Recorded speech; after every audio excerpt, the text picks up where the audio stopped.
1970, we sure we did before fruit. Knowledge for selfish, for sure we did the work. Auditorium to basement of all faculty of law. We did represent, stand tall anywhere we go. We work hard and we shine, commitment, dedication. Neurosurgery, comedy, music, Nollywood. SOTK, Dr. Call, MC Casino. We did represent, stand tall anywhere we go. Great UNIBEN, great UNIBEN, great UNIBEN, great UNIBEN. Hello, viewers. Welcome to another episode of the UNIBEN Alumni Series. This is a show where we promote the activities of alumni of the University of Benin, and we also bring you information regarding things going on in the institution. And on today's episode of the series, we have a medical doctor and a former senior special assistant to the former governor of Edo State on digital media. Is Dr. Osamede Ikponmwosa. Thank you, Dr. Osamede, for joining us today. Thank you very much, Mr. Kelvin. The popular Kaka, the one and only Kaka of UNIBEN. Good to finally have you. I know we have scheduled this interview quite for some time now, but because of our busy schedule, we've not been able to. But thankfully, we have arranged a day like this. Let's start from the very foundation, from the beginning. I can say that you have had a remarkable journey in the medical field. Even when we were still in UNIBEN, I could see what you were doing as a medical student, your achievements and all. I want to ask, what influenced, what sparked your interest in pursuing a career in medicine? What was those things, or what was that particular move that influenced you to choose medicine? Okay, thank you very much for the question. Yes, what influenced me to study medicine is, apart from the passion that I have to help people, especially sick people, and to see that they do better after receiving treatment. I would say it actually stems back from when I was little, because uh, not many people know, but I actually lost my mom when I was very, very young. So lost my mom when I was 10 years old. And I only got to realize that it was actually because of diabetes, DM.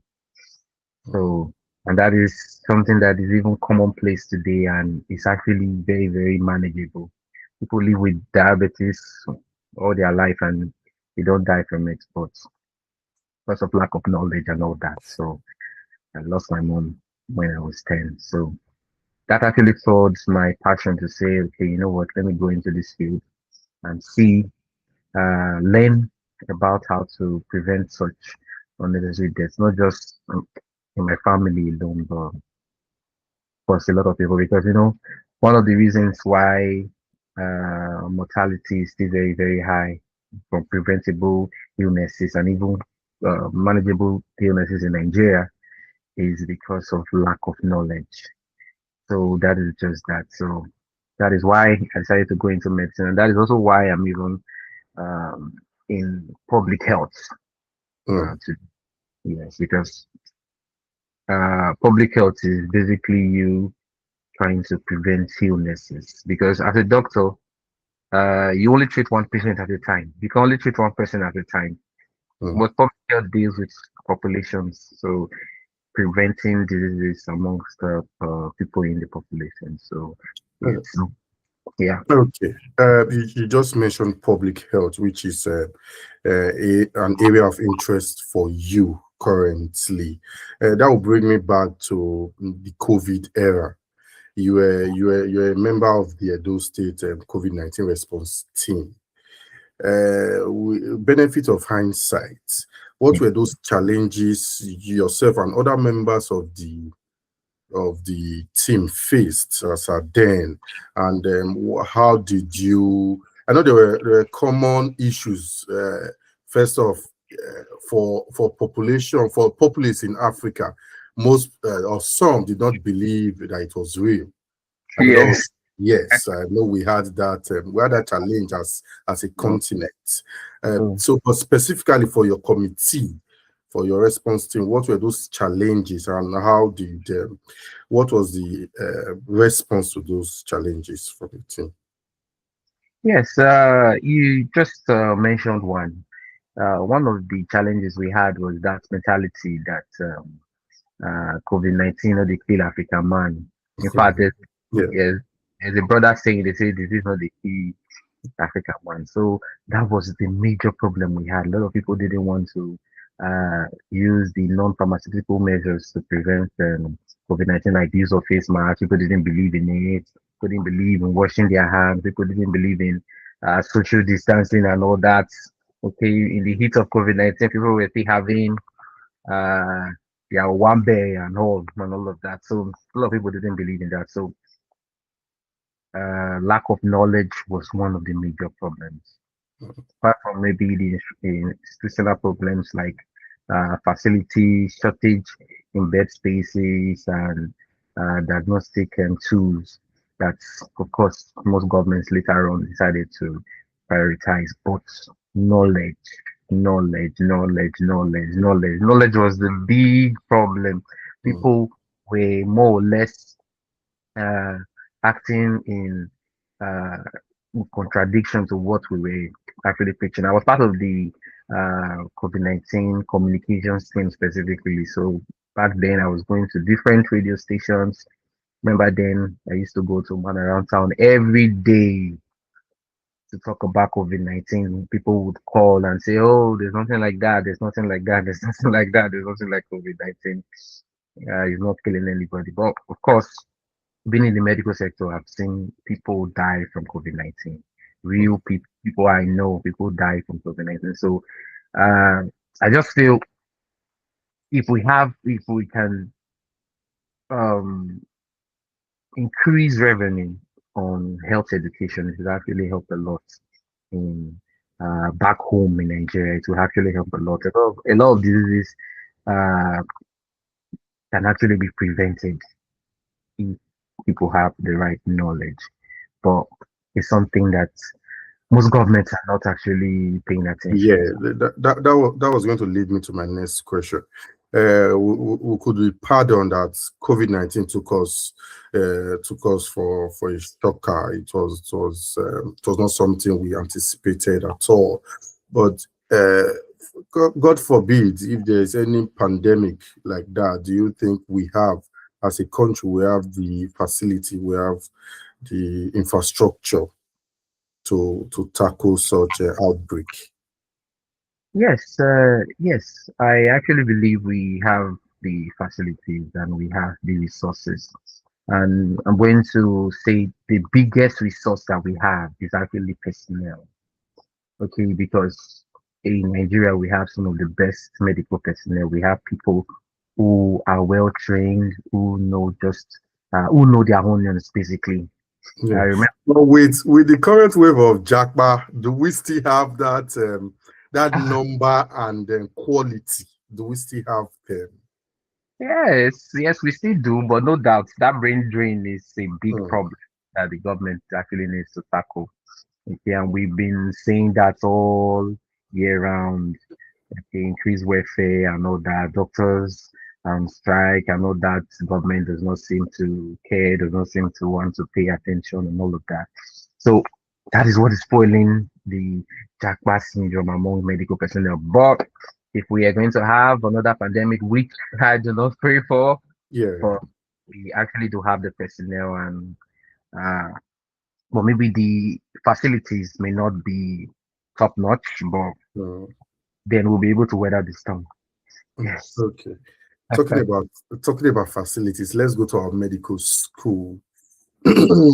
I've had doctors, your colleagues on this show, and they talk about the quality of facilities we have both at UNIBEN and UBTH.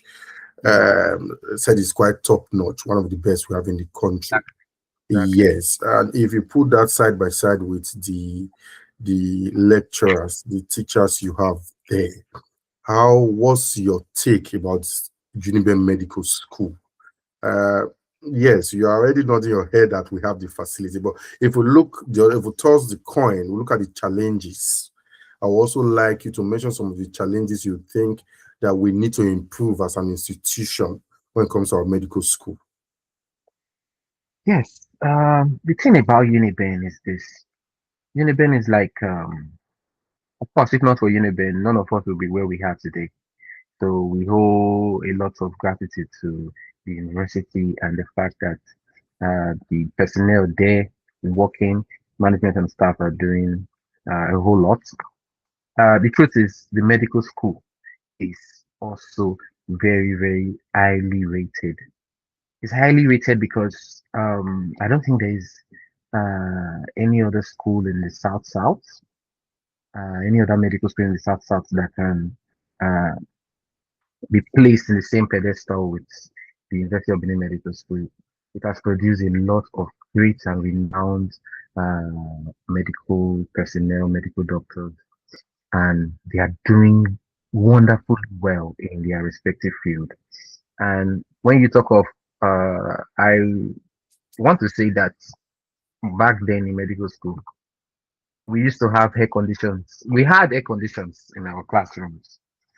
So you can imagine that we had air conditions in our classroom. We had state of the art facilities. So when you talk of the products of the University of Benin Medical School, you would be talking about people who are being highly invested in by the university because of the sound infrastructure that they put in place. And of course, UBTH is a tertiary institution, so it gets a lot of referrals from a lot of places.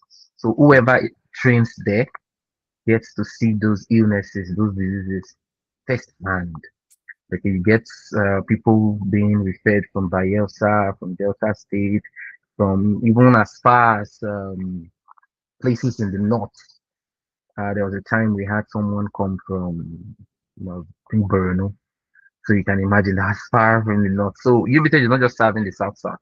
It's actually one of the highly rated places for illnesses like even cancer, for example, because of the investment in the brachytherapy unit. So infrastructure wise, personnel wise, University of Benin Medical School is top notch. I would give you that, and that is why, of course, when they go out there, they are able to um, do a lot of astonishing um, things and reach great achievements. Really, Mm, yeah. okay. As a medical student, you also served as senior special assistant to the former governor of Edo State. How were you able to manage these responsibilities? How were you able to uh, be focused on your studies, your medical field, and also being effective as a digital media assistant aide to the governor? Okay, thank you very much. So that question is actually very, very hard. So thank you for that question. Um, the truth is, when you are from University of Benin, even as a student, I'm not talking about being a graduate now. Yeah. You are when you are a student of University of Benin, everybody by default believes that you know your onions. So it is that good because University of Benin places a lot of emphasis on intellectual capacity. Okay? So when I was a student and COVID-19 hit, I had already won some essays in the national competition. So when I met with the governor, it was easy. it was easy to be part of the communications team, and that was how it snowballed. I got into the SSC position because everybody just knew, oh, this person will be able to communicate the plans and the of course at that time we were talking cases and all that. So everybody just knew they would definitely be able to do this job, and that was how I was able to do it. So of course, time management, I had to be effective when it comes to time management and be able to know, okay, this time I'm no longer doing government job. Let me focus.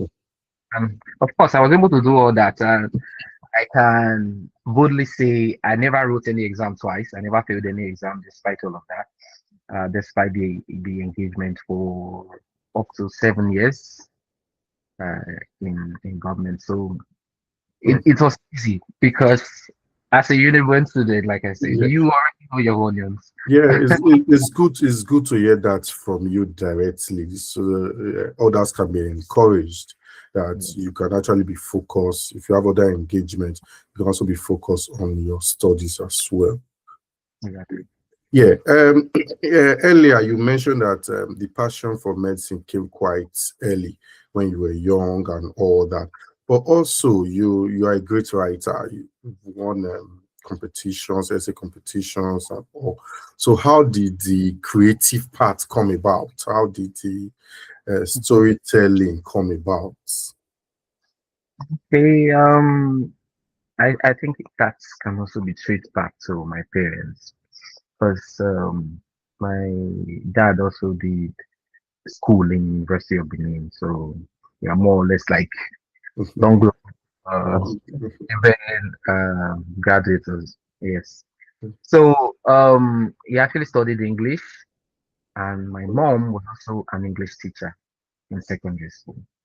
So I was introduced to books, a lot of the Shakespearean works and all that right from early age.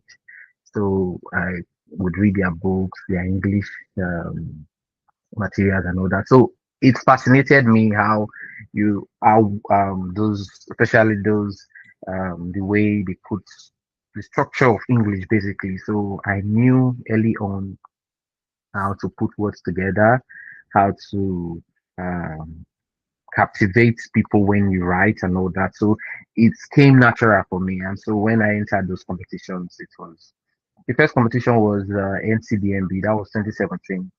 I competed with about 2,000 youths from the country then. Oh, And yes, UNIBEN graduates, of yeah. course, with carry last. Yeah. So I think I can remember that. And that was during the time we had the vice chancellor of the Professor Orence's time. exactly, Yes, I exactly. think yes. So UNIBEN no fit carry last. We cannot Yes, sir. we cannot be found lacking at all. That's good to hear. Looking back at your time at the University of Benin, what are some significant lessons you learned from the institution that you can, those attributes you took from UNIBEN? Yes, for me, I think what ranks high in uh, that list is the fact that University of Benin is a melting pot in the sense that it has a lot of it brings people from different parts of the country, okay, and all of them are all sound. Everyone among the lots are all sound. Uniben is the only school or one of the only schools that I know that at least 70% of the um, students there may not be like from a particular state or something. I Mhm. don't know if you understand what I'm trying to say. Like Yeah, it's quite it's metropolitan. We have people from, yes. yes, so it's very, very um embracing of all cultures. So I think that ability to be able to mix with people from different cultures, be able to interact with them early on has actually helped me a lot. I would say that ranks very high Mm. because then I used to have different, like I used to stay in some of the halls. I stayed in O5 briefly.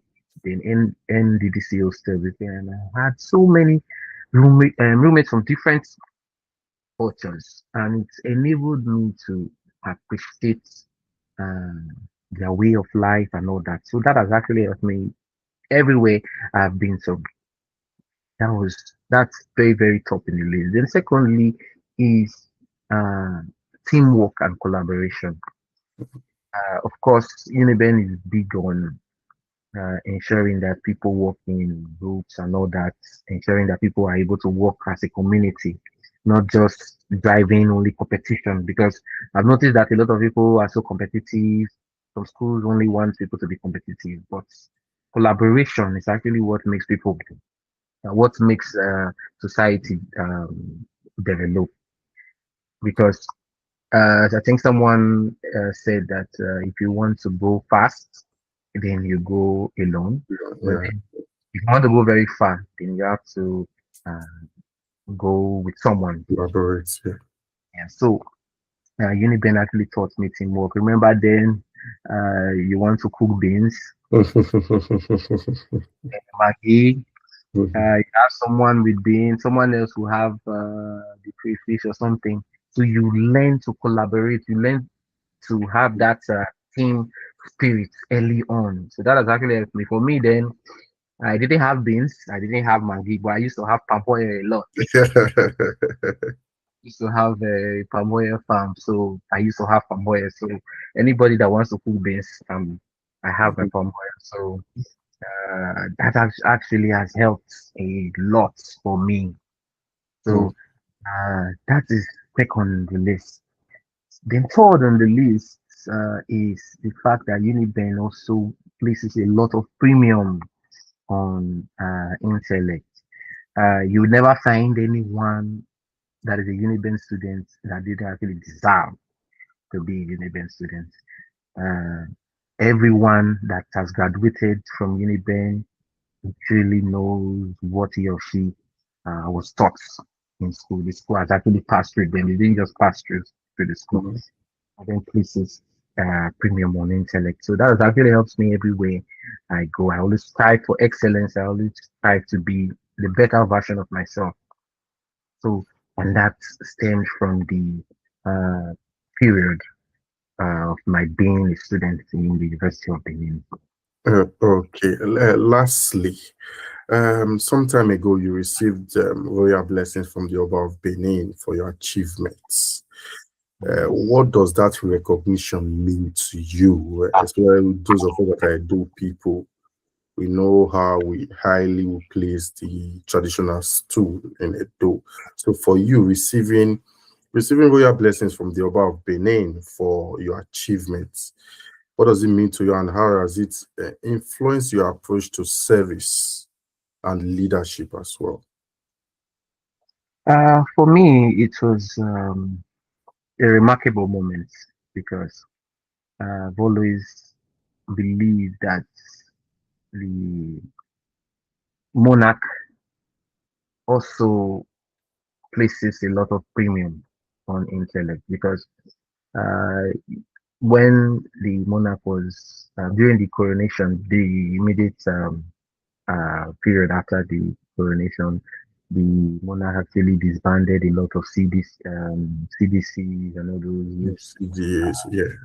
yeah, that were constituting nuisance to the community. So it was not long after then that I was actually invited to the palace. So um, How I, did you get the message, and how did you feel when you got the message? I was elated. It was the secretary, Frank Irabo, that called me on that day, and he told me the monarch would like to see me in his palace. So I was astonished. I couldn't believe it that day. So yes, it was a big moment for me. So the king is actually a lover of um, mental infrastructure. I should put it that way, because he himself is actually well versed. He's schooled. He's educated. He has been an ambassador. He has been a secretary in the past to the federal government. So he's actually well versed and is educated. So he believes that supporting people who are um, also intellectually sound, if I should put it that way, sends a message to the youths that this is the path that we should toe. Yeah. I know a lot of people got motivated from that at that time. So there was this not so long ago. I saw that he also met with Rema during the same, almost the same, yes, in the same palace, and then somebody drew like a corollary to that and said, Osamede, which is me, I once met with him for winning an essay. And then Rema is also meeting with the king for uh, his exploits in the entertainment industry. So the king actually loves to promote youth excellence. And I believe he deserves all our support for that. Thank you so much. It has been wonderful speaking with you, Dr. Osamede. Thank you. I've been speaking with Dr. Osamede Ikponmwosa, a medical doctor and former senior special assistant to the former governor of Edo State. Continue to subscribe to our channel, bringing more exclusive interviews of UNIBEN alumni. Bye.